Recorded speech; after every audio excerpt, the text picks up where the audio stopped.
Primer eje temático cuyo nombre denomina tipologías de las familias. Desde ahí llama la atención precisamente el contexto de hablar de este nombre, de decir tipologías de las familias, y en este sentido tenemos la presencia de tres grandes juristas: el doctor Eduardo Oliva Gómez, la doctora Laura Mercedes Torres Parada, que nos acompaña de Colombia, y el doctor Ricardo Tapia Vega, también de México. En este sentido, haré la presentación de su semblanza de cada uno de ustedes, de los integrantes de este primer eje temático, y les comentaré que el doctor Eduardo Oliva Gómez es profesor investigador de tiempo completo, titular C, adscrito a la Facultad de Derecho y Ciencias Sociales de la Universidad Autónoma del Estado de Morelos. Cuenta con perfil deseable de profesor investigador otorgado por la Secretaría de Educación Pública. Es miembro del Sistema Nacional de Investigadores SNI. Segundo doctorado que tiene el doctor en Psicología e Innovación Educativa. Ha publicado libros, capítulos de libros, artículos en revistas científicas y especializadas. Es docente de licenciatura, maestría y doctorado. Ha recibido diversos reconocimientos y sobre todo un reconocimiento honoris causa en México y en el extranjero. Démosle un cordial aplauso al doctor Eduardo Oliva, por favor.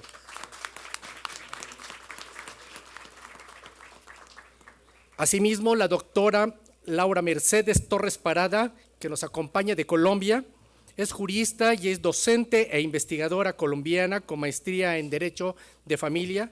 Cuenta con amplia formación en Derecho Procesal, Administrativo, Laboral y de Seguridad Social. Actualmente decana de la Facultad de Derecho de la Universidad Cooperativa de Colombia, Bucaramanga, y docente de especialidad en familia, infancia y adolescente. Es la segunda ponente del día de hoy. Un fuerte aplauso, por favor, a la doctora.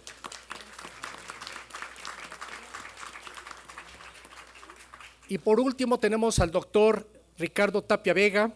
Es doctor en Derecho con mención honorífica por la Universidad Autónoma del Estado de Morelos. Es profesor investigador de tiempo completo y encargado actualmente del despacho de la dirección de la Facultad de Derecho y Ciencias Sociales de esta universidad. Ha participado y tiene 42 obras bibliográficas jurídicas. Ha escrito diversos artículos de revistas y ha pronunciado diversas conferencias en México y en el extranjero. Ha recibido diversos premios por su labor jurídica y docente. Démosle un fuerte aplauso, por favor. Bajo esa tesitura y en el orden que se han ido mencionando, le cedo el uso de la palabra al doctor Eduardo Oliva para que pueda iniciar su réplica, y tiene usted 20 minutos. Yo le avisaré cuando lleve 17 para que estemos en tiempo. Por favor, doctor. Gracias.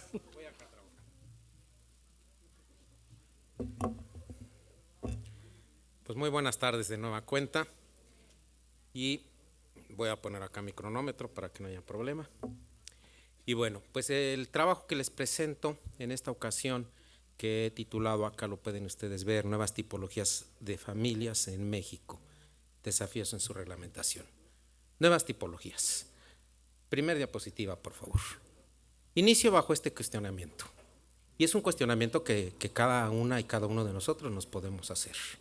¿De qué hablamos cuando hablamos de familias? En un contexto histórico se hablaba de familia, y en ese contexto histórico no se hablaba de diversidad de familias.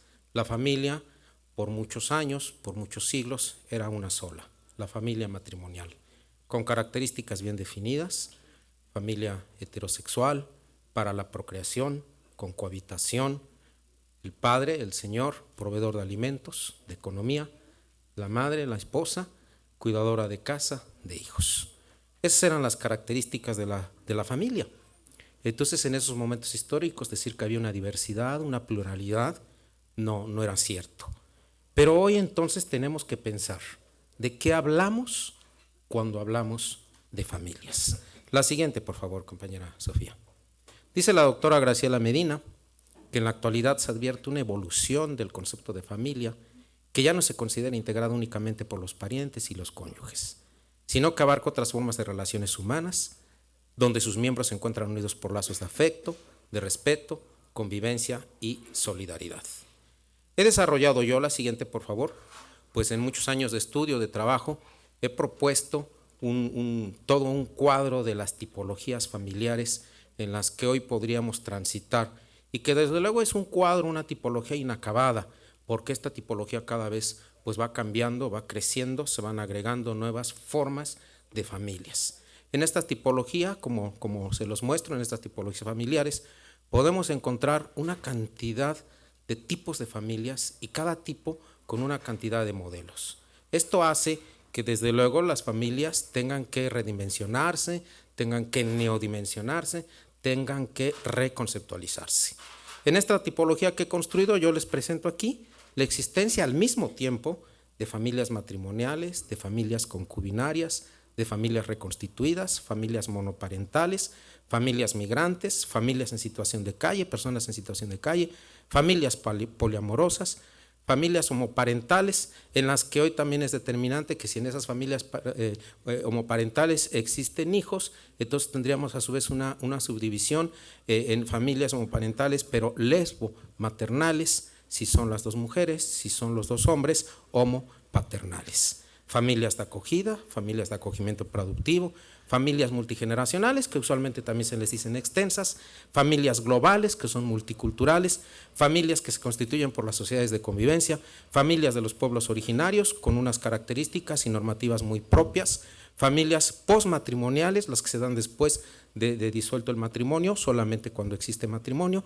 familias multiespecie, que también hoy están entrando dentro de toda esta fuerza de las tipologías familiares, y familias por relación de hecho o convivenciales, y que esta, quiero aclarar, no es la misma que la concubinaria, porque en el sistema jurídico mexicano prácticamente la única familia de relación de hecho que vemos es la concubinaria, pero acá debemos de crecer en esos tránsitos de familias por relaciones convivenciales o de hecho. La siguiente, por favor. En cada uno de estos tipos que he presentado, pues hay modalidades que las hacen múltiples modalidades, solo exhibo algunas, múltiples modalidades. Por ejemplo, una familia matrimonial puede ser de iniciación temprana o de iniciación tardía. Y claro que es importante saber si es de iniciación temprana o si es de iniciación tardía, porque por ejemplo allí pues habrá más efectos o menos efectos patrimoniales, habrá posibilidades o no posibilidades de procreación, habrá el gusto de procreación de manera natural o por el uso de las técnicas de la reproducción humana asistida. Entonces cada una de estas familias pues va a dar una cantidad de modalidades que establece N cantidad de tipologías con sus modelos. Familias con procreación, sin procreación, con procreación temprana, con procreación tardía, con procreación natural, con procreación bajo técnicas de reproducción humana asistida, con cohabitación, sin cohabitación, como ahora se está practicando ya en nuevos modelos de familia, donde incluso se celebran los matrimonios, pero ambos viven separados, cada uno en su casa. Entonces todo esto pues es determinante para establecer estas tipologías de familias. La siguiente, Sofía, por favor. Quiero yo hablar ahora sobre el reconocimiento, hacia el reconocimiento de las tipologías familiares, la siguiente, y para ello voy a hacer un recuento muy rápido de lo que sucede en el sistema jurídico mexicano y cómo vamos viendo cómo paso a paso se empieza a establecer este reconocimiento de las tipologías. El primero que yo puedo destacar aquí es la Ley para la Familia del Estado de Coahuila de Zaragoza, de diciembre de 2015.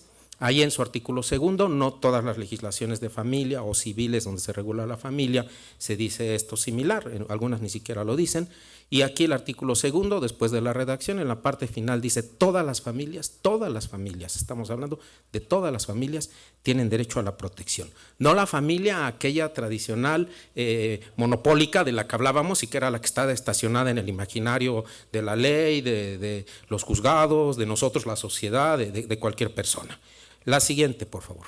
Un segundo paso evolutivo es la Constitución Política de la Ciudad de México del 5 de febrero de 2017, cuando el Distrito Federal transita precisamente a la Ciudad de México y en su Constitución Política, en su artículo sexto, derecho de las familias. Primer momento en que vemos la expresión derecho de las familias. Se reconoce a las familias, dice el inciso 1, el inciso 2, todas las estructuras, manifestaciones y formas de conformidad familiar son reconocidas, y inciso 3, se implementará una política de atención y protección a las familias. Ya estamos hablando de las familias. Siguiente, por favor. Una reforma en el año 2019 al artículo 3º constitucional, que no tiene nada que ver con las familias, tiene que ver con educación. Sin embargo, en su contenido, en líneas, ya podemos leer, como ahí dice, que las leyes, las políticas educativas, los principios filosóficos de la educación se ajustarán a distintos principios normativos, y aquí dice el criterio que orientará la educación, etcétera, va aquí a hablar de la integridad de las familias. Nuevamente vemos el reconocimiento de las familias. Siguiente, por favor, artículo 4º constitucional, que lo presento yo allí en dos momentos históricos. Esta redacción de inicio nació el 31 de diciembre de 1974, al artículo 4º se le redactó: el varón y la mujer son iguales ante la ley. La ley protegerá la organización y el desarrollo de la familia. Y reitero, la familia en 1974 solo era aquel modelo tradicional de familia matrimonial, casi era sinónimo de decir familia, matrimonio, matrimonio, familia. Esta redacción no nace por un gusto, nace tal vez por una necesidad, porque en la Asamblea General de las Naciones Unidas se había en ese año determinado que 1975 sería el Año Internacional de la Mujer, y que los festejos se llevarían a cabo en México. México sería el país sede. Entonces, en la noche anterior, nuestro órgano legislativo reflexionó que venía este evento internacional, reforma el artículo 4º y le agrega ahí esta redacción: el varón y la mujer son iguales ante la ley. Primer momento jurídico a nivel constitucional que se reconoce esa igualdad, y que curiosamente se emplea el término varón, no hombre, y da la igualdad, y además reconoce a la familia. Allí decimos que es cuando el momento en que se constitucionaliza el derecho de familia en México, pero muy breve la constitucionalización, porque nada más dice protegerá a la familia, punto, ya no dice nada más, ahí se queda, no hablamos más. En un crecimiento importante, en una reforma reciente del 15 de noviembre de 2024, hace un año, se reforma esta primer fracción, y ahora va a decir: la mujer y el hombre son iguales ante la ley.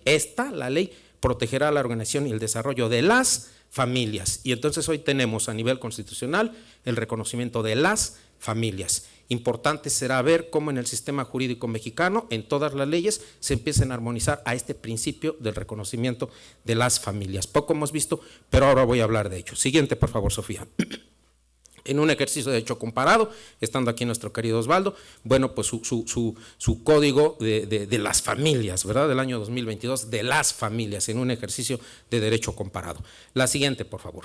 En este espacio voy a hablar voy a poner mi atención en tres tipos de familias: las familias multiespecie, las familias poliamorosas y las familias de relaciones convivenciales. Sobre la primera voy a decir poco, porque desde luego la doctora Laura, el doctor Ricardo van a hablar más en extenso de ello, pero bueno, solamente comento en 3 palabras que ya hoy en el Código Civil para la Ciudad de México, con una reforma a su artículo 267, donde se habla del convenio del divorcio, se establece que si en esa familia hay mascotas, seres sintientes que pertenecen a esta familia, tienen ellos la posesión de ellos, pues ahí en ese convenio deberán definir quién ejerce la custodia, con quién se queda, cuál es el régimen de convivencia y hasta el de alimentos. Entonces esto es de avanzada, porque estamos viendo ya allí un reconocimiento a estas familias. No digo nada porque ustedes vienen trabajando mucho también con la materia.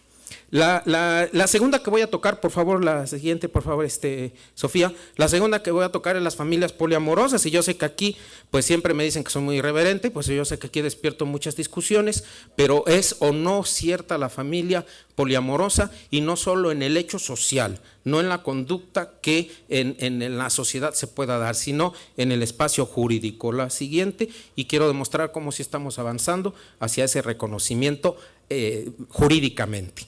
Tenemos la ley para la familia del estado de Coahuila, donde en su redacción dice que se reconoce la coexistencia de una segunda relación íntima, no obstante que haya matrimonio, puede haber otra relación, y se reconoce la coexistencia, pero se reconoce para los deberes, para las obligaciones, no para que yo disfrute de una segunda relación y no me pase nada, no, para que si usted quiere disfrutar una segunda relación, tenga las obligaciones jurídicas en esa segunda relación.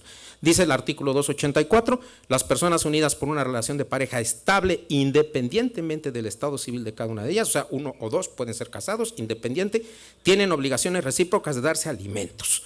Entonces ya ahí tenemos una presencia, una pequeña presencia de esta familia poliamorosa. La siguiente, por favor. Un amparo indirecto en revisión. Allí tienen los datos donde se reconceptualiza el concubinato y que, por cierto, ese amparo se refirió a un juicio que aquí se radicó en el estado de Morelos, donde la señora demanda los alimentos en contra del señor, alegando que hubo un concubinato. El señor pues dice que no hubo concubinato porque él estaba casado, y para nuestras leyes, para que el concubinato sea cierto, sea legal, pues los dos deben de estar libres de matrimonio. Él no estaba libre de matrimonio, dice yo estoy casado, se le niega entonces a la señora la acción alimentaria, se va a la revisión, se confirma esa negativa, se va al amparo, la primera sala trae este asunto y la primera sala dice: es posible la coexistencia de ambas figuras. O sea, si usted está casado y de todas formas tiene un concubinato, es posible la coexistencia y por lo tanto debe alimentos. La siguiente, por favor. Otro amparo que no tiene que ver con el derecho de familia, pero que es en materia administrativa en el estado de Puebla, pero donde allí en ese amparo, en esa resolución, perdón, se dice relaciones poliamorosas. Ya se habla de relaciones poliamorosas. Son 3 evidencias, una legal y 2 del espacio jurisdiccional. ¿Estamos caminando o no para las familias poliamorosas? No lo sé. ¿Estamos rompiendo un convencionalismo de monogamia hacia poligamia? No lo sé, pero ya están presentes estas figuras. La siguiente, por favor. Uniones convivenciales distintas al concubinato. Y ahora aquí quiero destacar, para que además pongamos mucha atención, porque esto es importantísimo de entender. Distintas al concubinato. México tal vez solamente reconoce la unión convivencial llamada concubinato, pero no ve otras. Entonces, ahora yo voy a demostrar que hay otras uniones convivenciales, relaciones de hecho, relaciones de pareja, distintas al concubinato, al matrimonio y a cualquier otra forma. A la familia de acogida incluso podría ser. Primera evidencia, Código Familiar del Estado de Michoacán. En el artículo 314 dice: los integrantes de la familia están obligados a evitar conductas de violencia familiar. Es un capítulo relativo a la violencia familiar. Y dice en el 315: para efectos del artículo se entiende por integrante de la familia a la persona que se encuentre o haya estado unida a otra en matrimonio, concubinato o relación de hecho. Yo pude haber estado unido en matrimonio, concubinato o relación de hecho. Relación de hecho distinto al concubinato. Segunda evidencia, Código Familiar para el Estado de Morelos. Violencia familiar, y nuevamente en la parte final de ese primer artículo ven que dice una relación de matrimonio, concubinato o mantenga o haya mantenido una relación de hecho. Se entenderá por relación de hecho la que existe entre quienes mantengan una relación de pareja aunque no vivan bajo el mismo domicilio. Chicas, muchachos, ¿a qué les parece esto? Parece que estamos incluso hablando de que hay efectos jurídicos en el noviazgo. Una relación de hecho, aunque no vivan en el domicilio. Entonces está muy interesante y no es necesario que digamos que aquí que es el noviazgo, pero a lo mejor para estas relaciones estables que no cohabitan bajo el mismo techo, pero que entonces sí se conozca esa relación de hecho, ¿verdad? Porque en el concubinato nos piden esa estabilidad, esa permanencia. El 24 bis dice que haya mantenido o mantenga una relación de hecho, ¿sí? Siguiente, por favor. Código Familiar del Estado de Sinaloa también nuevamente habla de la violencia familiar. Es decir, ya estamos hablando dentro de la violencia familiar de efectos relacionados con las familias, con las relaciones jurídicas familiares de las personas que forman parte de ella. Y aquí habla también de la relación de hecho, ¿sí? La siguiente, por favor, Código Familiar del Estado de Zacatecas, y también dice al final que mantengan o hayan mantenido una relación afectiva aun cuando no compartan el mismo domicilio. Siguiente, por favor, la de Coahuila. Ya son 5 legislaciones que mantengan o hayan mantenido una relación de hecho. ¿Qué puedo decir? Que estamos en un tránsito a reconocer las relaciones de hecho, las relaciones de pareja en México, distintas al concubinato, como formas de constitución de familia. Importante, válido. Si usted quiere esta relación, aunque no cohabite, sí tiene obligaciones jurídicas. Y entonces, pues tal vez estamos aquí transformando revolucionariamente una tipología de familia que no era usualmente vista. La siguiente, por favor, estoy terminando, doctor Francisco. Crisis de la familia. Oigo yo mucho crisis de la familia. No, yo no creo que la familia esté en crisis. La familia va a estar en crisis cuando no queramos familias. La familia va a estar en crisis cuando para nosotros no sea importante llegar todos los días a la casa en la noche y ver la convivencia, el cariño, la plática, preguntarle a los miembros de la familia cómo te fue. Allí va a haber crisis. Mientras no suceda eso, lo que hay son tránsitos de unos modelos a otros y no desaparecen los anteriores, conviven entre todos. Si usted se quiere casar, cásese. Si usted no se quiere casar y quiere estar unido en concubinato, esté en concubinato. Si usted no se quiere casar ni estar unido en concubinato y tener una pareja de hecho en la que usted vive en su domicilio y aquel en su domicilio, pero de todas formas que las relaciones jurídicas y el reconocimiento esté, porque si no pareciera que tenemos familias de primera y familias de segunda, y eso no es una justicia familiar. Entonces, la siguiente, por favor, estoy terminando, para la reflexión. Quiero llevarlos a la reflexión, soy académico, soy docente y quiero llevarlos a la reflexión con estas últimas palabras. En el año de 1816, como ustedes pueden leer en la diapositiva, una fragata francesa encalló cerca de Marruecos sin tener los suficientes botes salvavidas que dieran cabida a toda la tripulación.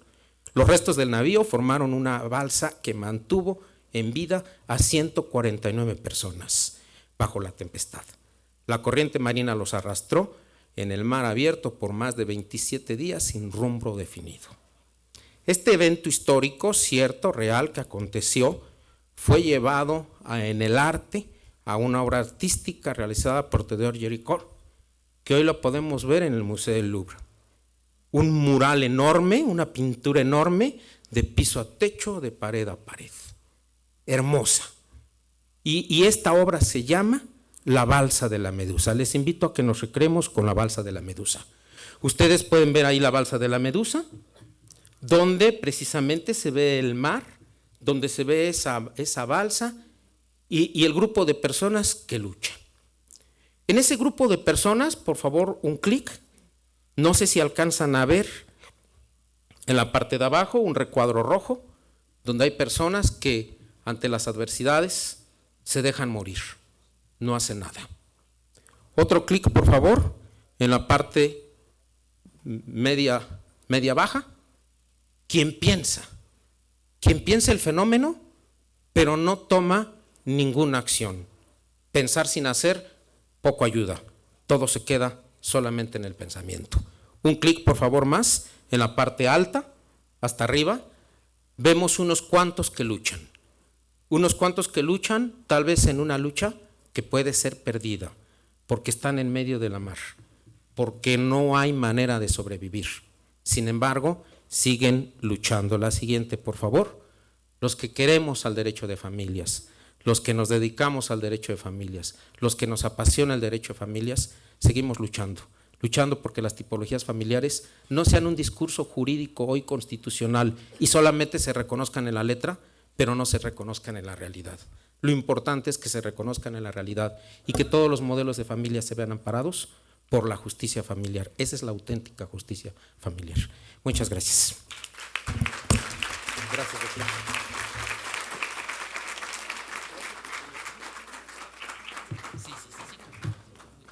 Muchas gracias, doctor Eduardo Oliva.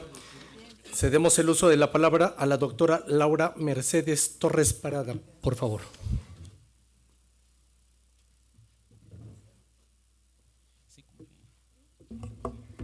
Muy buenas tardes para todos. Primero, pues agradecer de manera muy emotiva a quienes han organizado este maravilloso evento académico, doctor Eduardo, decano, gracias por la invitación, al señor rector, y desde luego a mi gran y querida amiga Fabiana Pacini, que nos encontramos y nos reencontramos en este espacio y que siempre me tiene en cuenta. Como me presentaban, mi nombre es Laura Mercedes Torres Parada. Yo actualmente soy decana de la Facultad de Derecho de una universidad que se llama Universidad Cooperativa de Colombia, en la sede Bucaramanga. Nuestra universidad tiene 16 sedes en todo el país y en todas tenemos programa de Derecho, y yo soy decana pues de la sede de Bucaramanga, que es la capital del departamento de Santander. Como mi presentación, el título, quiero empezar primero contándoles que vamos a hablar de la transformación del derecho de familia, del concepto de familia, a la luz de las relaciones multiespecie. Pero primero, para entrar en contexto, quiero contarles que Colombia, en su Constitución de 1991, ya hace bastantes años, en el artículo 42 establece el concepto de familia. Y actualmente leemos, yo les digo a mis estudiantes, porque pues como mencionaban también soy docente de una especialización en familia e investigadora, y se me olvidaba darle los créditos a mis estudiantes porque hago parte del semillero de derechos humanos de la línea de derecho de familia, y este tema lo estamos investigando, estoy orientando a mis estudiantes precisamente ahora en muchos temas, pero ahora concentrados en el tema de la familia multiespecie. Entonces les decía que nuestra Constitución del 91 establece que la familia está conformada por la relación entre un hombre y una mujer. Sin embargo, como está acá en esta diapositiva, en esa sentencia del año 2011, la Corte Constitucional, que es el máximo tribunal que se encarga de interpretar pues nuestra Constitución, cambió el concepto de familia y señala y amplía ese concepto sin cambiar la Constitución, aclaro, simplemente es ese alcance, y que precisamente se establece por esos vínculos de afecto, de cariño, de apoyo, de solidaridad, y vínculos que pueden ser naturales, pueden ser jurídicos o pueden ser afectivos. Es decir, bajo este concepto de familia se reconocen los conceptos, los tipos de familia que nos mencionaba el doctor Eduardo Oliva, pero también tenemos una familia que fue reconocida ya por la ley, legalmente está a través de la ley 2388 del 2024, que se llama familia de crianza. No quería irme sin contarles que Colombia tiene esa norma que reconoce la familia de crianza, y es aquella que se da por una convivencia constante entre personas que no tienen ningún vínculo de sangre, simplemente que empiezan a convivir, y a través de esas relaciones de afecto, y sí decía la doctora, no hablemos de amor, y sí hablamos de amor en las familias, ese afecto, ese apoyo, esa solidaridad que también se establece por nuestra sentencia entre los miembros, y reconoció una serie de derechos a esos hijos de crianza y a esos padres de crianza. Pero como el tema central, ahora sí siguiente, pues es nuestros animales o la familia multiespecie y el tratamiento que se le ha dado en Colombia, pues primero contarles, siguiente diapositiva, cómo la legislación colombiana empezó a reconocer, a ver a los animales en el derecho. Y lo primero es decirles que el Código Civil colombiano, que también está un poquito desactualizado, desde luego, el Código Civil establece que los animales son muebles, como nos enseñaron a nosotros, son bienes muebles. Se pueden mover de un lado a otro, y los clasifica como semovientes, porque se pueden mover por sí mismos sin intervención del hombre. La siguiente diapositiva establece que empezamos a hablar de animales domésticos. ¿Y a qué hace referencia los animales domésticos? Pues esas especies que conviven con el hombre y que el hombre los ha entrenado para su beneficio. Entonces es una visión, en este caso, antropocéntrica de los animales. Y la Real Academia, como les cuento ahí, define al animal doméstico como aquel que se cría en compañía del hombre, a diferencia del que se cría salvaje. En la siguiente tenemos el animal de compañía, otra categoría que fue evolucionando en ese concepto de los animales. Y entonces ya hace referencia a ese animal doméstico, pero que tenemos en el hogar, que lo tenemos para que sea nuestra compañía. Entonces, ahí empezamos a vincular a los animales a nuestra familia, pero siempre, en este caso, en esta segunda categoría, beneficiándonos de los animales, un beneficio de pronto emocional, de compañía, ¿cierto? Entonces, por eso hablamos de animal de compañía. Siguiente categoría son las mascotas. Entonces, son esos animales de compañía que conviven, que acompañan al hombre y que se convierten en dependientes de nosotros. Es decir, necesitamos alimentarlos, asegurar su bienestar, asegurar su cuidado, su protección y desarrollarse de manera óptima. Y en la siguiente, que es donde estamos actualmente en nuestra legislación, son los seres sintientes. Ya hay una norma, hay una ley ya también de hace unos años que establece que son seres vivos, dotados de sensibilidad, de capacidad y que sienten dolor, sienten sufrimiento, tienen emociones y por eso los tenemos que proteger. Y acá en la siguiente pues tenemos, me había adelantado, seres sintientes, la siguiente, ahí, la ley que les hablaba, 1774 de 2016, que establece, como les decía, esa categoría de seres sintientes. Siguiente, ahora sí, gracias. Y pues establece precisamente que se excluyen dentro de los bienes muebles a los animales, reconózcase la calidad de seres sintientes a los animales. En la siguiente, entonces, es contarles que a partir de ese concepto, la anterior, de seres sintientes, nuestro ordenamiento jurídico empezó a expedir una serie de leyes y este año fue un año enriquecedor, digamos, jurídicamente hablando, legislativamente hablando, porque ya les voy a contar cuáles son las leyes de Colombia que están buscando proteger el bienestar animal, precisamente dándole esa categoría de seres sintientes. Y aquí en este caso entonces buscamos el bienestar familiar, el bienestar animal, perdón, como ese conjunto de condiciones físicas, mentales y emocionales que tenemos que garantizarle a los animales, quienes nosotros, sociedad, el Estado, quienes hacemos parte y convivimos con esos animales, ¿cierto? Entonces, el bienestar animal no se limita solamente a no ejercer actos de maltrato, no ejercer actos de crueldad, sino a establecer acciones positivas de protección de los animales, de garantizarles su desarrollo natural, su desarrollo emocional y un trato de la familia respecto a los animales que sea respetuoso y desde luego de la sociedad y del derecho. Entonces, en la siguiente, ahora sí, tenemos, pues, ¿qué entendemos por bienestar animal? Y es, como les decía, que no sufra hambre, que no sufra sed, que no sufra injustificadamente malestar físico ni dolor, que no les provoquemos enfermedades por negligencia de nosotros o por descuido, que no sean sometidos a condiciones de miedo, de estrés y que puedan manifestar su comportamiento natural. Y entonces esta ley 1777 precisamente tipifica algunas situaciones relacionadas con el bienestar animal, 1774, y aumenta las penas en la siguiente diapositiva. Entonces, ese delito penal que se configura por ese maltrato animal, entonces, genera una serie de consecuencias mucho más gravosas a como se estaba estableciendo en nuestra legislación.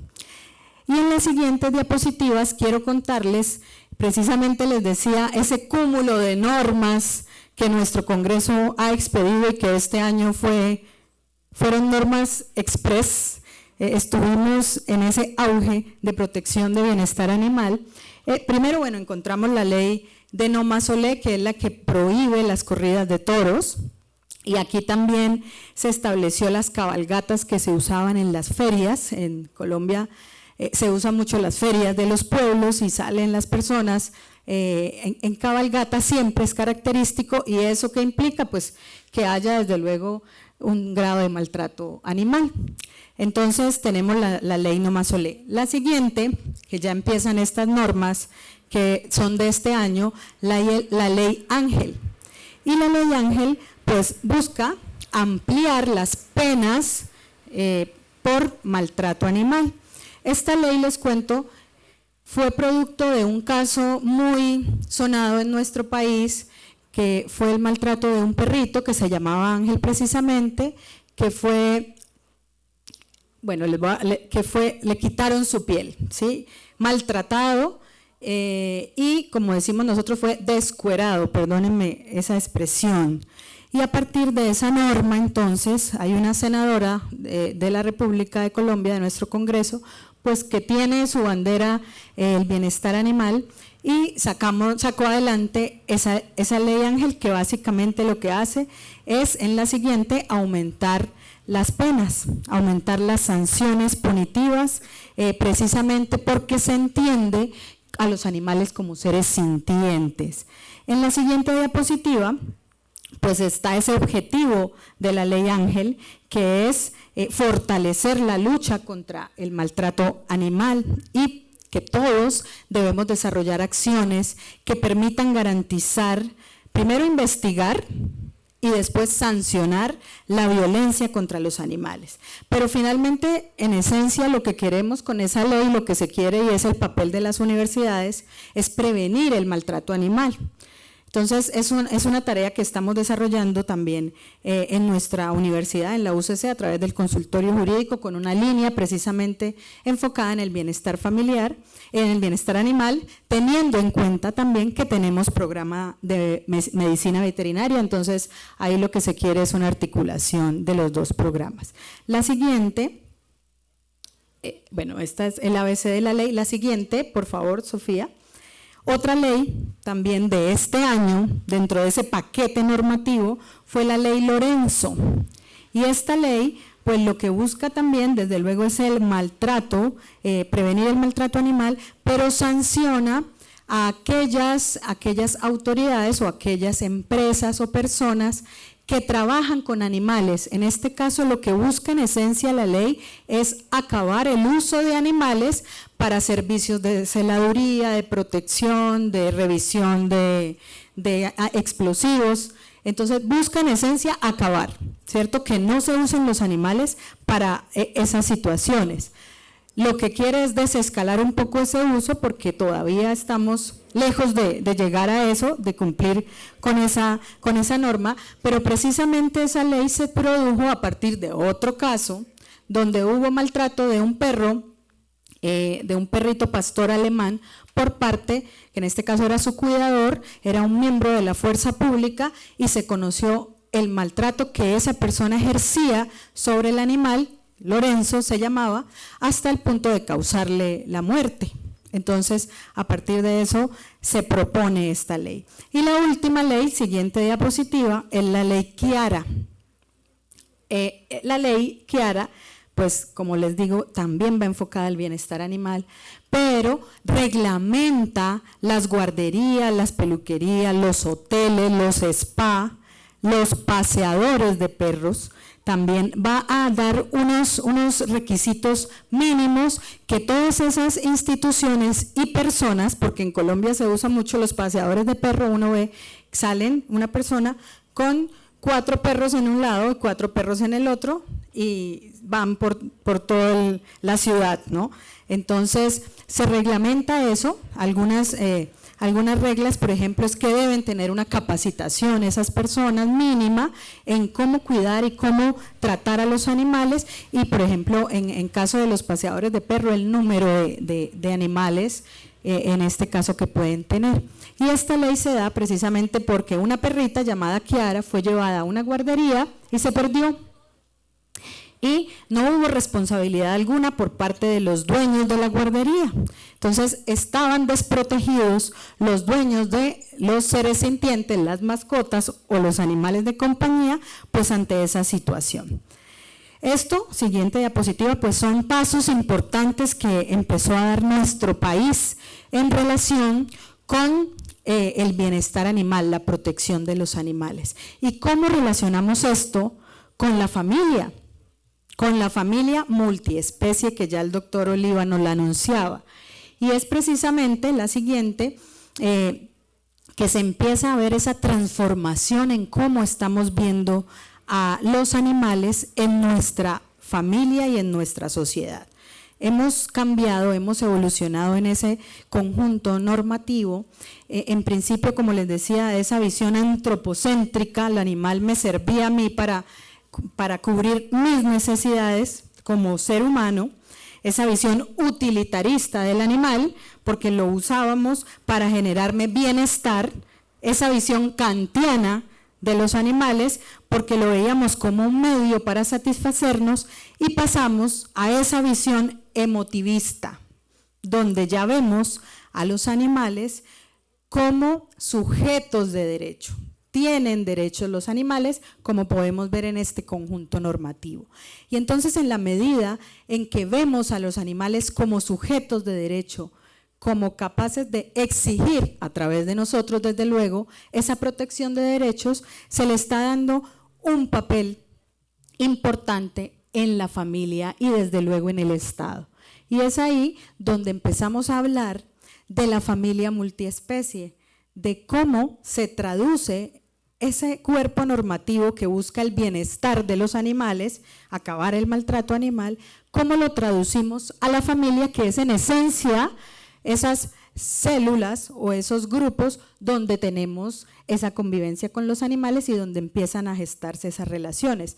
Y ahora, por ejemplo, salió una ley también que se llama la ley empatía, y es que los colegios deben enseñarle a los niños la protección de los animales. Siguiente, ya me están diciendo que me quedan 4 minutos.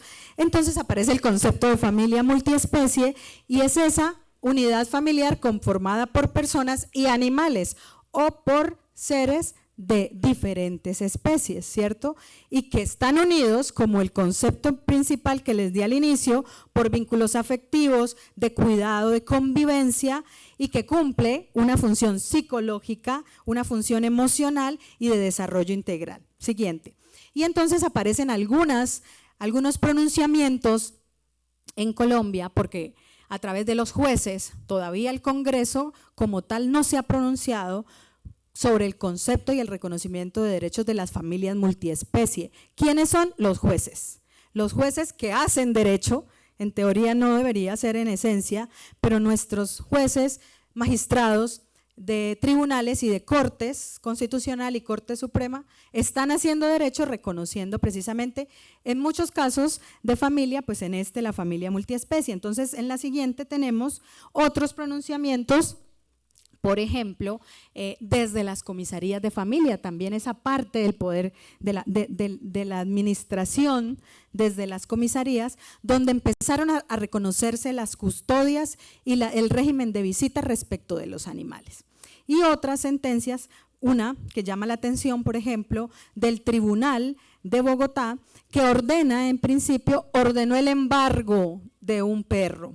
¿Sí? Embargar un perro producto de un divorcio, y se embargó el perrito y se confirma ese embargo, pero resulta, bueno, que llega a la Corte Suprema de Justicia, Sala Civil Agraria, que está referenciada en la anterior, perdón, abajo, la que está en la parte de abajo, para mi derecha, la ustedes izquierda, sí. Entonces, en esa sentencia, la Corte Suprema estudia ese embargo y confirma el embargo, diciendo, 2023, que los animales son cosas, son bienes y por eso se pueden embargar. Sin embargo, ahora sí, la siguiente, pues la Corte Constitucional, que es el papá o la mamá será de todos nosotros en derecho, porque ellos tienen esos magistrados la última palabra en interpretación constitucional y ahí cabe todo, pues estableció que no, que los animales no pueden embargarse. ¿Por qué? Porque son seres sintientes, porque son animales de compañía, y en la siguiente, ahí en esta sentencia, bueno, establece eso, y en la siguiente diapositiva, entonces la Corte Constitucional declaró exequible el artículo 594 del Código de Procedimiento General del Proceso, pero añadiéndole pues que debemos tener dentro de los bienes inembargables a los animales como seres sintientes.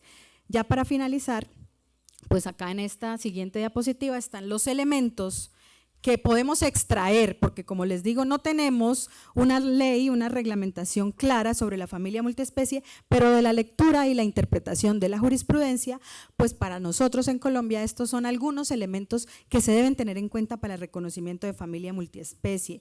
Las personas convivimos con ellos como seres sintientes, compartimos con ellos espacios íntimos, los reconocemos como parte de la familia, son animales domésticos, Pero es decir, que no podemos sacarlos a la fuerza del entorno natural, o sea, un animal salvaje. Yo no puedo hacer familia multiespecie con un animal salvaje, ¿no? Eso lo tenemos dentro de esos pronunciamientos jurisprudenciales. Nosotros como cuidadores debemos procurar el bienestar, el cuidado de esos animales, y no hay una relación ni utilitarista ni económica. Y en la siguiente diapositiva, pues están algunos retos que tenemos dentro de esa familia multiespecie. Los alimentos, la custodia, el régimen de visitas, la imposibilidad de embargar a los animales, que ya quedó clara, y desde luego también es claro la imposibilidad de heredar. Y entonces ya los retos que tenemos, y es precisamente lograr que en Colombia, como la siguiente diapositiva, simplemente para reflexión, es primero que logremos una legislación, que haya una ley que establezca claramente cuáles son esos parámetros de reconocimiento de familia multiespecie, porque hoy nuestros jueces, ¿qué hacen? A través de analogía o a través de citar de pronto jurisprudencia de otros países, derecho comparado, pues resuelven los casos, o revisando cómo se hace en relación con los niños, niñas y adolescentes. Entonces, no, requerimos que haya una reglamentación clara. Y esta reflexión no es para humanizar a los animales. ¿Cuál es la esencia? Respetarle los derechos. Son seres sintientes, sí, buscar que puedan ejercer su respectiva naturaleza, que es ser animales, ¿sí? Y no humanizarlos, pero sí hacerlos parte de nuestra familia, sí proteger sus derechos desde luego, y claro que sí, reconocerlos como parte de nuestra familia y en ese reconocimiento de la familia multiespecie. Entonces, a los estudiantes invitarlos, porque tenemos que seguir hablando de eso, cómo el derecho de familia se va a adaptar a las nuevas relaciones sociales, a los nuevos cambios sociales. Y esto es yo les digo a los estudiantes, estamos hablando hoy de familia multiespecie, mañana de qué tipo de familia hablaremos, ¿sí? Porque tenemos que adaptarnos a las realidades del entorno. Entonces, muchas gracias por escucharme, por estas reflexiones que hemos hecho con mis estudiantes. Gracias.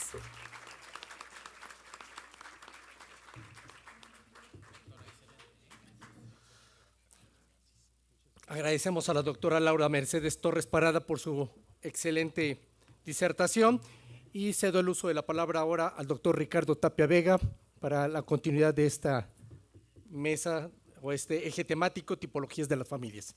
Por favor, doctor.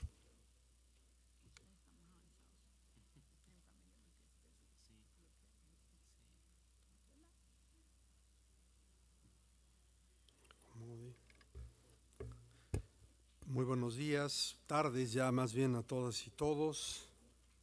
De mi oportunidad voy a poner mi cronómetro. Apenas está iniciando para que no me vayan a quitar algún minuto, algún segundo. Bueno, en la misma línea que la maestra Torres voy a platicar un poco acerca de la familia multiespecie, reflexiones y retos de la familia multiespecie o interespecie en México.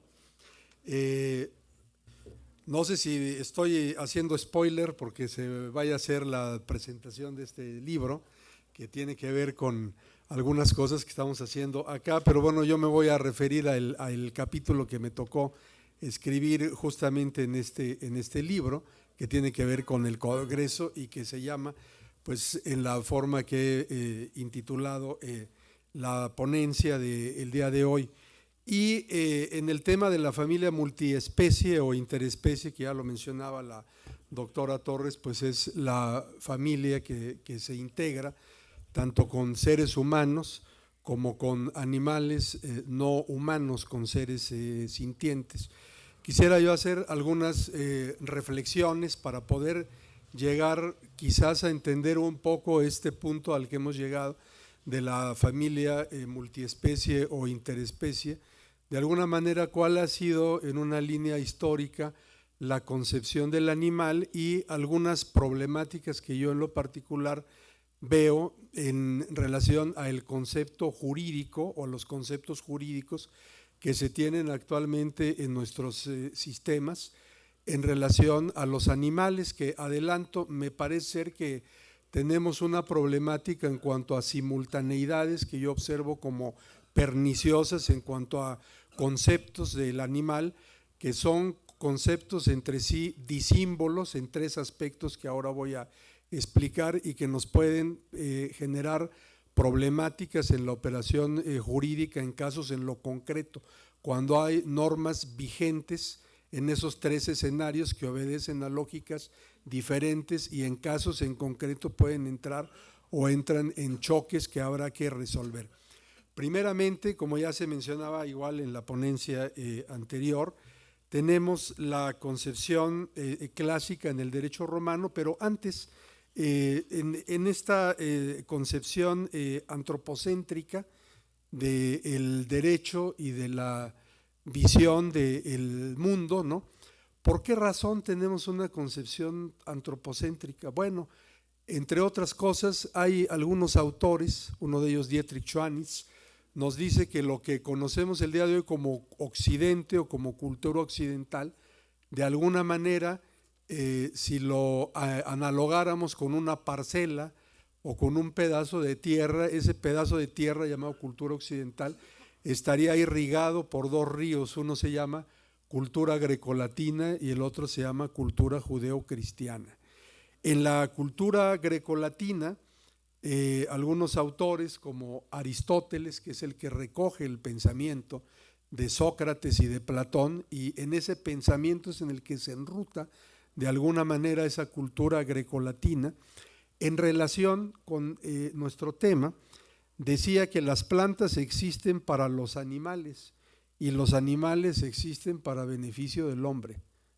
Era una cultura antropocéntrica y una cultura machista, porque sea para el hombre, no para el ser humano, ¿no?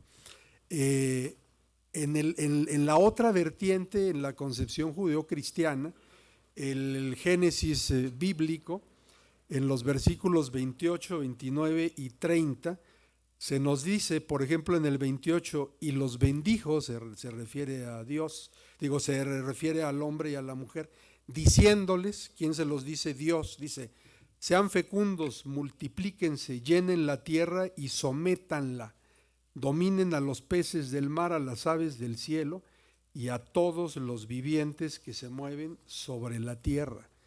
Es una visión, desde luego, antropocéntrica. Esa es la razón de que en nuestra cultura se tiene esa visión antropocéntrica. Con base en esas ideas, de alguna manera, como mencionaba la doctora Torres, en el derecho romano, se consideró que el animal es una cosa, es un bien susceptible de apropiación. Nuestros códigos civiles actualmente, prácticamente todos, dicen que el animal es un bien mueble con una característica de semoviente, es un bien mueble que se mueve por sí mismo. En lo que tiene que ver, por ejemplo, con el derecho penal, se han elaborado tipologías penales específicas que tienen que ver con el robo de animales, desde robo de ganado, abigeato, robos especiales que tienen que ver con animales, y ahí el bien jurídico a tutelar viene siendo la propiedad del ser humano en relación al animal. En delitos que tienen que ver con daño, por ejemplo, cuando se daña algún animal, en esa lógica, la punición no es porque el animal sufra de algún maltrato, es porque la propiedad del ser humano, que es ese animal, está siendo afectada. Esa es la lógica, ¿no? Inclusive algunos precedentes jurisprudenciales, por ejemplo, uno emitido por el 10º Tribunal Colegiado en Materia Administrativa del Primer Circuito, en la 10ª época habla, dice, si bien es cierto que el sacrificio de un animal que se encuentra enfermo o expuesto a una enfermedad que representa una amenaza para la salud del animal o del medio ambiente es una medida obligatoria y extraordinaria ante la inminencia de que ésta se disemine, hay que salvaguardar el derecho humano a la propiedad del bien semoviente. Eso está mencionando en la 10ª época, o sea, hace no mucho tiempo, un tribunal colegiado de circuito. Entonces, tenemos aquí de alguna manera pues una primera visión que yo le llamo una visión de cosificación del animal.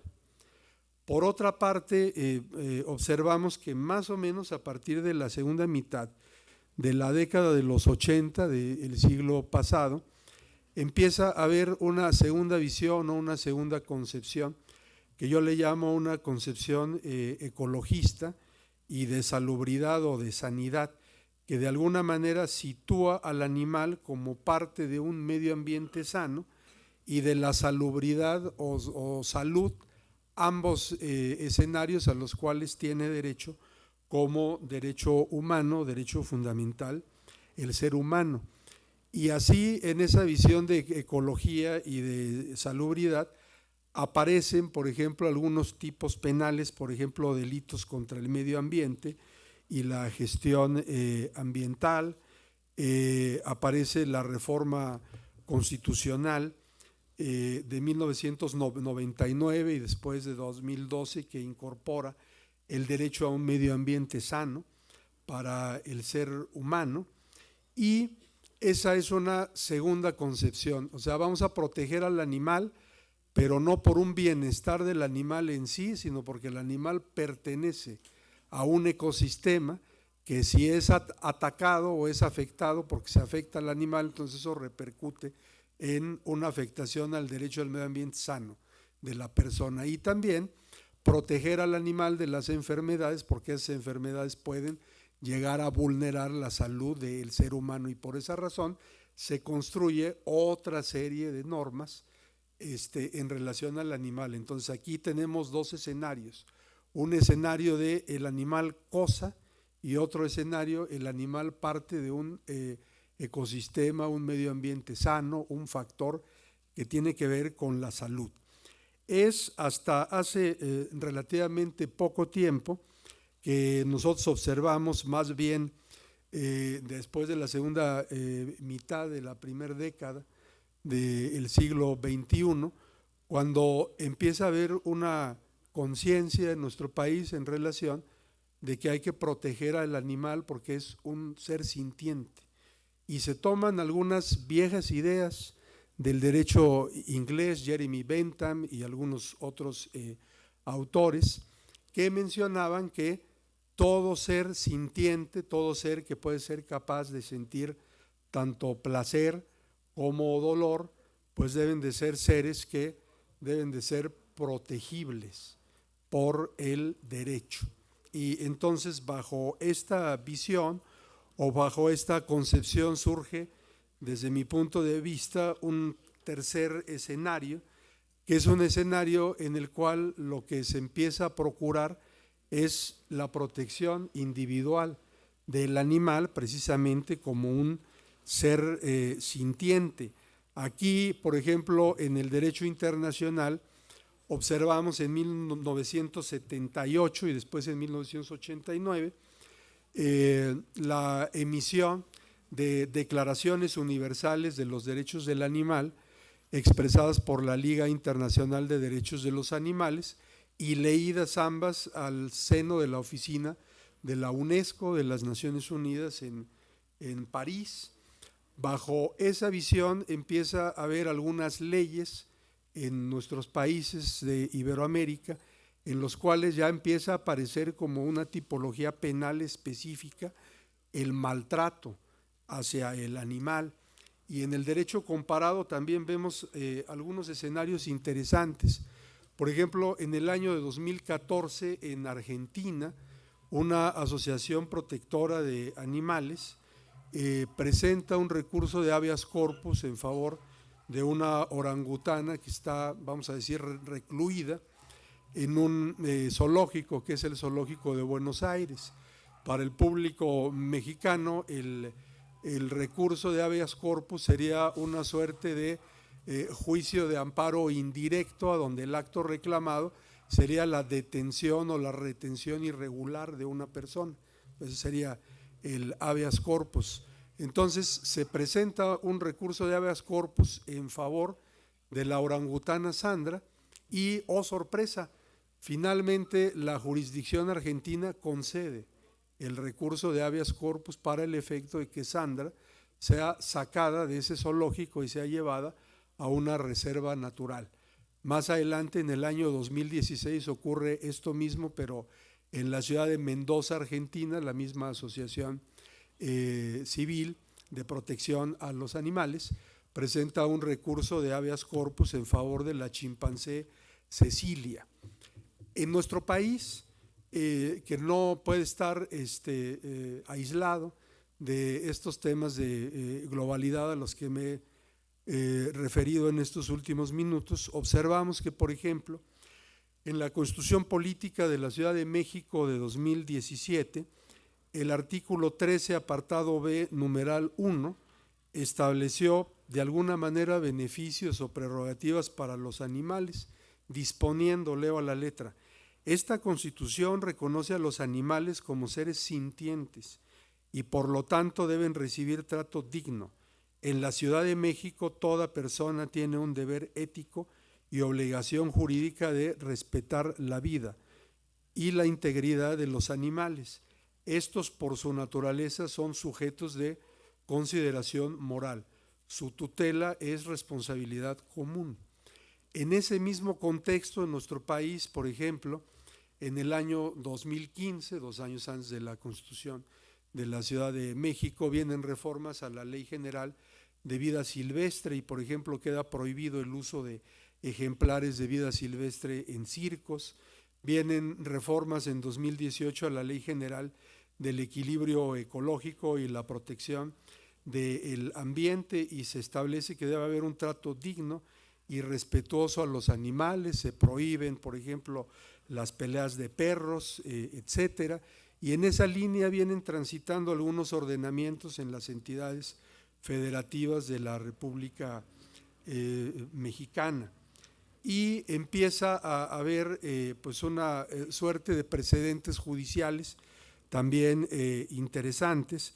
También en la 10ª época otro tribunal colegiado en materia administrativa ahora dice, si bien es cierto que el derecho humano a la propiedad se encuentra protegido conforme a X artículos de la Constitución, también lo es que no puede soslayarse que la orden de privar de la vida a un animal por representar un riesgo a la salud es una medida trascendental y extraordinaria, y agrega más adelante, la protección de la vida debe hacerse extendible a los animales.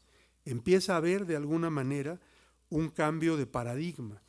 El 3 de diciembre de 2024 entran en vigor reformas publicadas un día antes en el Diario Oficial de la Federación en relación al bienestar animal. El artículo 3 de la Constitución en su párrafo 12º ahora dice que los planes y programas de estudio tendrán orientación integral y se incluirá el conocimiento del cuidado al medio ambiente y la protección de los animales, entre otras. Se hace una reforma al artículo 73 y nos dice que la Federación tendrá competencia para regular estableciendo una ley general de bienestar animal. Todavía la estamos esperando, todavía no se establece esta ley. Ahí podía haber a lo mejor algún amparo por omisión, porque ya se pasó el plazo de los 180 días que el transitorio del decreto correspondiente establece. Y lo más impactante, se adicionó un párrafo 7º al artículo 4 de la Constitución hace casi un año, 2 de diciembre del año pasado. Ahora dice, queda prohibido el maltrato a los animales, artículo 4 constitucional. El Estado mexicano debe garantizar la protección, el trato adecuado, la conservación y el cuidado de los animales en los términos que señalen las leyes respectivas.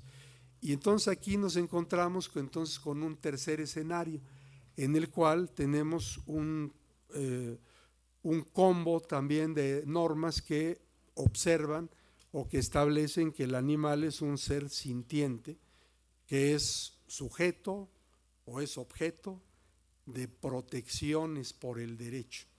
Y aquí la primera reflexión es, tenemos el día de hoy conviviendo de manera vigente una serie de normas que van en esos 3 rumbos diferentes.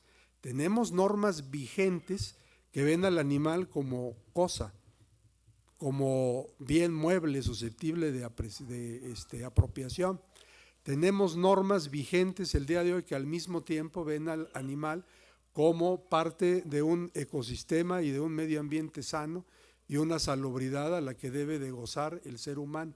Y al mismo tiempo ya el día de hoy tenemos normas jurídicas que nos dicen que el animal es susceptible por ser sintiente de protecciones, y todas esas concepciones tienen satelitalmente normas, reitero, vigentes el día de hoy, y vamos a tener problemáticas porque, por ejemplo, como se mencionaba hace un instante, y si yo tengo una familia multiespecie en la cual es parte de mi familia un perro, a lo mejor un viejo pastor inglés que en el mercado, no sé, puede valer 20,000 pesos, y a mí me demanda por un incumplimiento de un pagaré Sofía, y llega a mi casa y no tengo otro bien más que el perro y lo embarga. En Colombia ya lo resolvieron que es inembargable, en México aún no. La pregunta sería, ¿es posible embargar a un integrante de mi familia? Si reconocemos el tema de la familia multiespecie, aquí tampoco lo hemos resuelto, los temas que tienen que ver con pensión alimenticia, los temas que pueden tener que ver con herencia en vía legítima, todavía esas cosas no las hemos establecido, ¿no? Hay algunos temas, ya sé que me quedan 2 minutos, voy cerrando. Los derechos emergentes, también lo mencionaba un poco la maestra Torres hace un instante. Los jueces son creadores de derechos, sí, mediante la interpretación. Hay derechos que surgen de forma emergente y no nos espantemos. Por ejemplo, en México, uno que ha hecho mucho ruido, libre desarrollo de la personalidad, ¿a dónde dice? Surgió de manera emergente de interpretaciones jurisprudenciales. Si bien es cierto, el artículo 24 de la Declaración Universal de los Derechos Humanos dice esa cuestión de libre desarrollo de la personalidad, pero para México ese instrumento es soft law, no dejarlo, no es de observancia obligatoria, no es vinculante. ¿De dónde surge? De una posición emergente de interpretación. En posición emergente de interpretación, el 16 de junio de 2023, el 11º Tribunal Colegiado en materia administrativa del primer circuito en la Ciudad de México emitió un criterio judicial que dice: hay un nuevo tipo de familia que se debe reconocer y que es la familia multiespecie o interespecie, integrada por personas y animales domésticos, quienes ya pasaron de ser considerados por la ley como cosas a concebirse como seres sintientes. Y aunque no es un criterio de observancia obligatoria, es referencial, es orientador y de alguna manera está creando derecho. Y agárrense, el viernes 22, el viernes anterior, en el Semanario Judicial de la Federación se publicaron 6 tesis aisladas emitidas por el 20º Tribunal Colegiado en materia administrativa del primer circuito. Una de ellas muy interesante en el rubro dice: los animales tienen derechos y esos derechos son judicializables. Y leyendo la ejecutoria del mes de agosto, de donde salen esos 6 criterios judiciales, la ejecutoria dice: un medio judicial para poder hacer valer los derechos de los animales es el juicio de amparo. Teníamos nosotros esa incertidumbre, bueno, lo que dice la Constitución, el animal es protegible, otras normas, el animal es protegible, ¿es objeto de protección especial o es sujeto de derechos? Con lo que dijo el 20º Tribunal Colegiado en materia administrativa el viernes de la semana pasada, ya hay un primer precedente en México a donde dice son derechos. Y si son derechos, entonces el animal es sujeto de derecho. Y se pueden, desde luego, en una lógica, judicializar esos derechos. Entonces, pues de alguna manera esa es la lógica, ese es el origen de la familia multiespecie. Yo dejo pues en el tintero, como mencionaba la doctora Gisela al inicio de su ponencia, como temas de frontera, como temas de ciencia jurídica en construcción, tenemos esas 3 simultaneidades a donde hay 3 lógicas cuando menos diferentes el día de hoy de concepción del animal. Necesitamos ante esa visión urgentemente construir un modelo serio y sistematizado que tenga que ver con la protección de los animales. Muchas gracias.